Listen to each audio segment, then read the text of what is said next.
दोनों कूप पड़ंत। ये सरहप्पा की प्रतीक शैली है कि अंधा अंधे को ले चला और दोनों कुएं में गिर गए। मगर इस दुनिया में बहुत से अंधे अंधों को ले चल रहे हैं।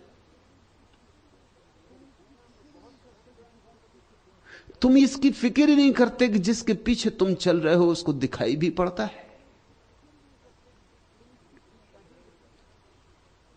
तुम इसकी चिंता ही नहीं कर रहे हो, चलते चले जाते हो। एक लंबी कतार है अंधों की, आगे भी तुम्हारे पीछे भी तुम्हारे, तुम कतार के मध्य में हो। तुम अंधों की श्रृंखला में एक कड़ी मात्र हो। तुमने न कभी पूछा, न तुमने कभी सोचा, न तलाशा, न जिज्ञासा की कि जिनके पीछे मैं चल रहा हूं उन्हें पता है, उन्होंने जाना है। विवेकानंद तलाश करते थे, गुरु की तलाश करते थे,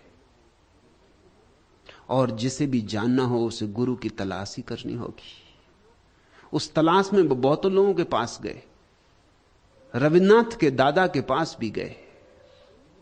उनकी बड़ी ख्याति थी, महर्षि देवेंद्रनाथ, महर्षि की तरह ख्याति थी। वे एक बजरे पर रहते थे। विवेकानंद आधी रात नदी में कूदे, तैर के बजरे पर पहुंचे, सारा बजरा हिल गया। विवेकानंद चढ़े, जाके दरवाजे को धक्का दिया। देवेंद्रनाथ रात अपने ध्यान में बैठे थे। इस पागल से युवक को देखकर बड़े हैरान हुए।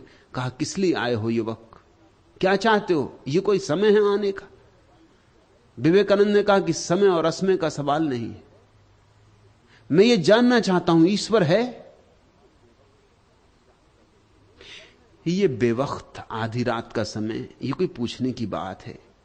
ऐसे कोई पूछने आता है? पूछा ना ताछा, द्वार ठेल के अंदर घुसाया युवक, पानी से भीगा हुआ, कपड़े पहने हुए तरबतर। एक क्षण देवेंद्रनाथ झिझक गए। उनका झिझकना था कि विवेकानंद वापस कूद गए। उन्होंने कहा भी कि वापस कैसे चले, तुम्हारे प्रश्न का उत्तर तो लेते जाओ। लेकिन विवेकानंद ने कहा, आपकी झिझक ने सब कह दिया, अभी आपको ही पता नहीं। और ये बात सच थी। देवेंद्रनाथ ने लिखा है कि घाव कर गई मेरे हृदय में। ये बात सच थी, मुझे भी अभी पता नहीं था, हालांकि मैं उत्तर देने को तत्पर था। फिर यही विवेकानंद रामकृष्ण के पास गया, रामकृष्ण से भी यही पूछा, ईश्वर है?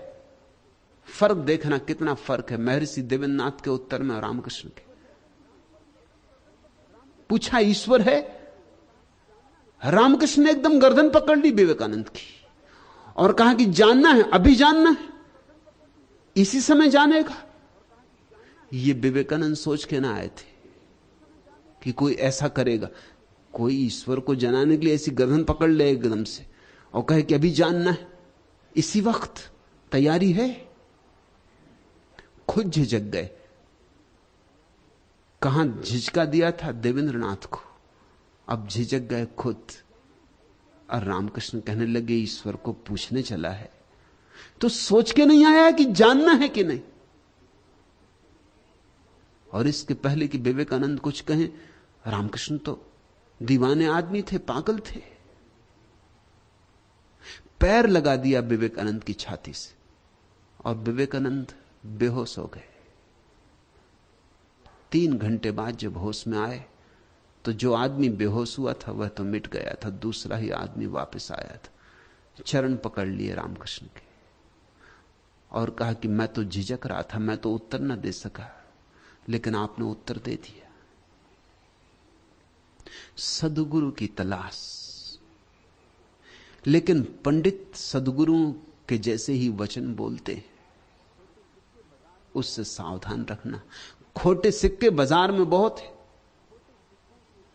और ख्याल रखना, खोटे सिक्कों की एक खूबी होती, तुम अर्थशास्त्रियों से पूछ सकते हो।